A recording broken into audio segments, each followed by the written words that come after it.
6월은 호국 보훈의 달입니다. 수많은 분들이 나라를 지키기 위해 순국하셨는데요. 우리 울산 지역에서도 많은 분들이 나라를 위해 목숨을 바치셨다고 합니다. 그분들을 기리는 현충탑이 울산 대공원에 있다고 하는데요. 호국 보훈의 달을 맞아 현충탑을 찾아봤습니다. 저와 함께 떠나보시죠.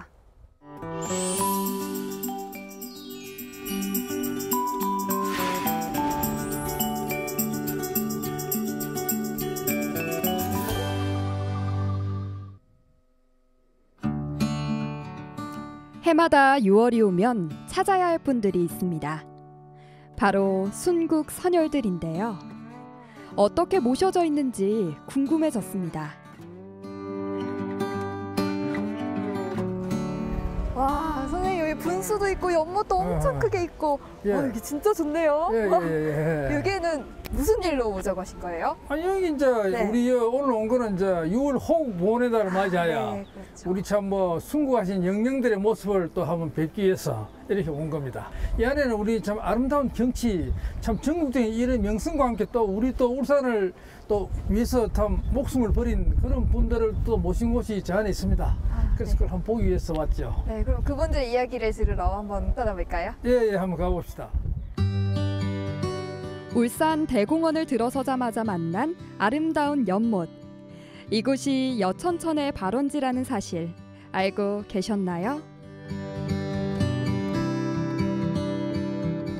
와, 연못에 연꽃이 엄청 많이 있네요. 예. 수련입니다, 수련. 수련. 예. 근데 공원에 이렇게 큰 호수가 있네요. 예, 이게 이제 울산의 가장 유명한 그 못인 격동못. 격동못. 격동못이거든요. 지금은 대공원에 이제 못인데 옛날에 이 동네가 격동이었어요. 격동. 그러면 이 자리에 마을이 있었다는 거예요? 네, 그렇죠. 마을이 이 못 주변에 큰 마을이 있었습니다. 그 마을 이름이 격동이에요. 격동. 그래서 격동초등학교라고 지금 바로 저기 학교 있거든요. 옥동초등학교 있고. 그래서 여기 옛날에 울산의 대표 양반 마을이었어요.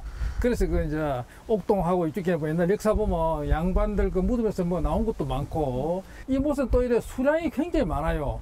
내가 알기로 하루에 수천 톤씩 물이 이래 솟아나가지고, 이 물이 이제 그러니까 어디로 저 내려가면 여천천이거든요. 그 이제 태화강 합류하잖아요. 그 여천천이 발원지가 바로 이 격동못입니다. 그 이 못은 넓이도 거의 만여 평, 이제 10,000평 넘는데 옛날에 훨씬 더 넓었어요. 넓고, 그 다음에 길이도 한 1km 이상 됐고, 그래서 물이 많이 나와서 그게 이제 이거 밑에 옛날 저 주변에 논에 그 물을 다 갖다 댔습니다. 이 못에 물로서 이제 다 관계가 됐고. 이제는 사라진 격동마을. 1500여 년 전 삼국시대에도 있었던 마을이라고 하는데요. 이제는 공원의 일부가 되었습니다. 호수를 보고 있으니까 햇빛이 물에 비쳐가지고 반짝반짝 윤슬이 빛나고 너무 아름다운 것 같아요. 그렇죠. 네. 근데 저희가 충원탑을 보러 왔다고 들었는데 충원탑은 지금 어디 있는 거예요? 충원탑은 이제 저쪽에 가면 좀 가면 있습니다. 가깝습니다. 한번 그럼 가볼까요? 네, 가봅시다. 울산대공원 깊숙한 곳에 자리한 추모공원. 우리를 맞이한 건 참전 기념탑이었습니다.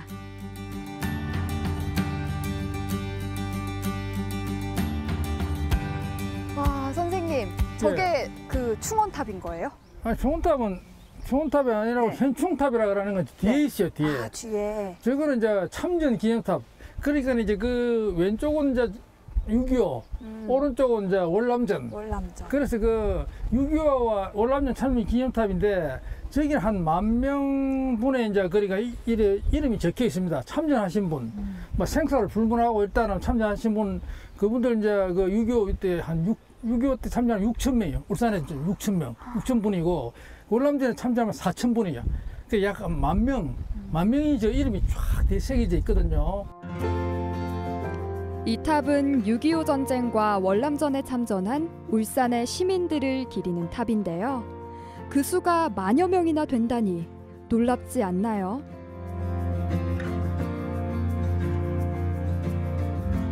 육.25 때는 이 이제 그 포항 안강 전투까지 내려왔잖아요. 그러니까 이 울산이 가깝잖아요. 그러니까 그때 싸우다가 그때 이제 우리 국군이 교족하면 막 쫓아와요.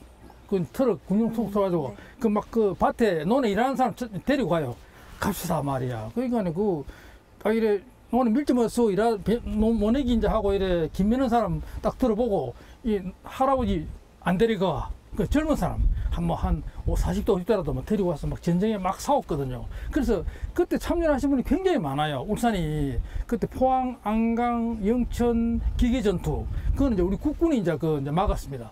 그러니까 대구에서 서쪽으로 낙동강은 미군이 막고 위인군이 막고 그래서 이 울산에 특히 이제 사람들이 많이 붙잡혀 갔어요. 그때 막 차출이 되고 해가지고 많이 가서 이제 그때 또 많이 또 전사하고. 울산의 바로 위 경주 안강에서 치열한 전투가 벌어졌는데요. 이곳이 무너지면 바로 밑 울산도 위험해지죠. 그래서 수많은 울산의 청년들이 바로 이 전투에서 장렬히 전사했습니다. 가슴 아픈 우리의 역사에 눈시울이 붉어집니다.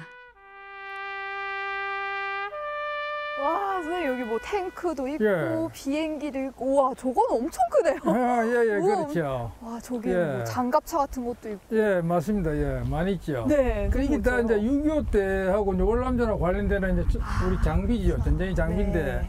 특히 이제 요 무기가 밀접한 관련이 있습니다. 왜냐하니까 이게 조금 이제 지금 개량형이지만 원래 요보다 조금 앞선 타입이 주로 이제 많이 이제 6.25 때 많이 이용이 됐죠. 네. 그래서 우리가 보면 탱크 같은 거 있잖아요. 네. 저기 이제 M48 탱크인데 원래 M46이라 조금 앞선 게 이제 6.25 때 한 200대쯤 우리나라에 들어왔어요. 그리고 이 탱크도 상당히 좋은 탱크죠. 그 당시에 이제 미국 탱크 굉장히 고민을 많이 했어요. 그 당시에 퍼싱이나 뭐 여러 가지 종류 이제 시험원 전차 이런 걸 썼는데 여기 최신형 전차니까 이걸 한 200대쯤 이래 그 투입을 해가지고 이게 이제 T-34 탱크가 우수하지만 요거 이 적수가 됐어요. 적수가 돼가지고 요거는 이제 탁 쏘면 T-34 탱크가 이렇게 폭발하고 T-34 탱크도 쏘면 이게 이제 맞기도 피해를 입는데 그 당시에 미국이 굉장히 그 최신형 탱크를 구입한 게 바로 이 탱크였다. 추모공원에는 또 다른 볼거리가 있습니다. 바로 6.25 전쟁과 관련된 무기류인데요. 모두 처음 보는 신기한 것들이었습니다. 선생님, 요거는 예. 모양이 좀 대포 같은데요? 아, 여기에 보포스라는 보포스포. 보포스. 6.25 때도 쓰이고, 네. 2차 태평양 전쟁 때도 쓰이고, 그 독일군하고도 독일도 이 포를 썼어요. 이걸 보면 생각나는 게 백두산함. 백두산함이요? 백두산함이 생각이 나요. 네. 왜냐하면 백두산함이라고 1950년 6월 25일 새벽에 네. 24일 저녁에 이제 북한군에서 한 1000명을 태운 수송선이 부산항으로 쳐들어왔어요. 몰래 들어왔다고 왔는데 그때 그 우리 백두산함이라고 600톤짜리 미국에서 이제 우리 이제 국방 성금을 넣어가지고 6만 불짜리를 사왔어요. 비행장 이제 우리 국군들이 이제 해군 가서 이제 사가지고 그 배가 그걸 발견했다고. 부산 5, 6도 앞바다에서. 그래 그 배가 1000명이 만약 들어와서 부산에 풀어졌으면 부산이 함락이 됐어요. 그쵸. 그때 아주 게릴라들이지. 그래 이 배가 치열하게 한 몇 시간을 싸웠어요. 그때 100발밖에 이제 대포 알이 없었는데 그걸 소몰 다 해가면서 제가 배를 깔아앉혔어. 그래 깔아앉힌 그 부산을 구한 배, 그게 백두산함이고 그 포가 바로 이 이제 포입니다. 만약 백두산함이 없었고 이 대포가 없었다면 생각만 해도 아찔합니다.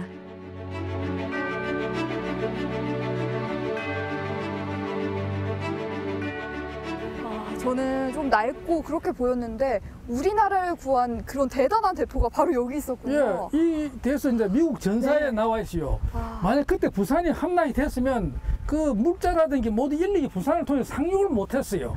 그래서 그때 그 미군들이 기록해놨어요. 그때 이 포로 그 배가 우리나라 한국을 코리아를 살렸다.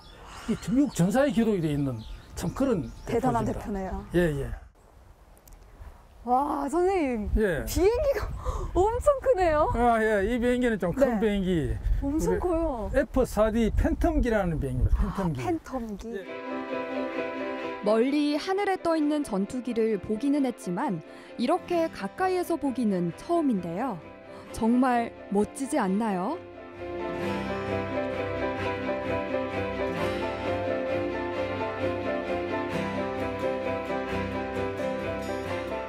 아, 이 비행기는 가까이서 보니까 은색으로 쫙 도배된 게 굉장히 멋지네요. 예, 예. 이게 이제 우리 색색이 색색이. 옛날에 색색이라 네. 그랬어요. 이게 아. F-86 세이버인데 그 우리 어릴 때도 많이 봤어요. 우리가 그 옛날 어릴 때 만화에 보면 뭐 그 많이 나왔거든. 미국이와 네. 우리 그 F-18 세이브의 대결이라든지 이런 거 참 많이 나왔어요. 그래서 이 비행기가 나오고 난 다음부터는 이제 우리가 미국군이 다시 이제 그 북한 폭격을 해가지고 그 제공권을 다시 이제 도로 회복했다. 뭐 그런 역사도 있고. 그래서 이 비행기에 대한 전설적인 이야기가 너무도 많고, 지금은 이제 거의 다 퇴역을 했지만 이 비행기는 우리 한국 공군의 주력 전투기. 60대에서 70대 어르신들은 모두 다 알고 계신다고 하는 무서운 비행기, 일명 쌕쌕인데요. 6.25 관련 영화에서 자주 보던 바로 그 비행기입니다.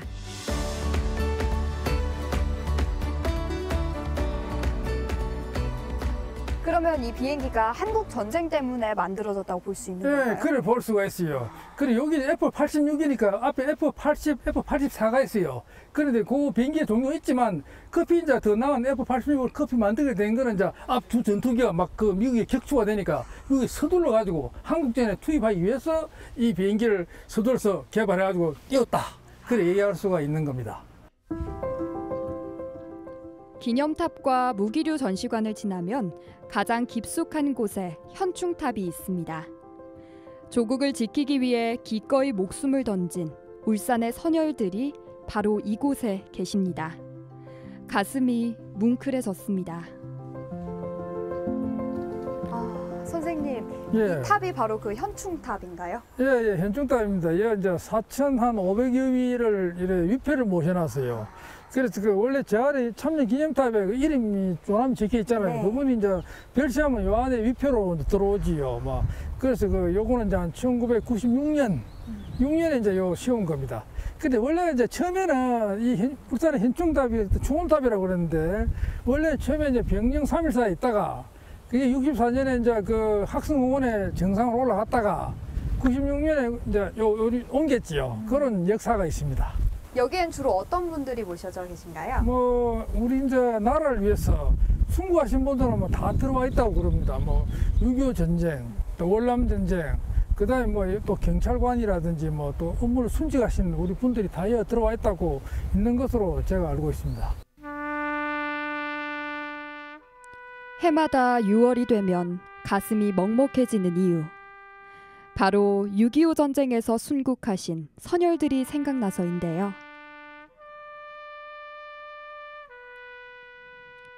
특히나 우리 울산의 선열들, 이들의 희생을 잊지 말아야겠습니다.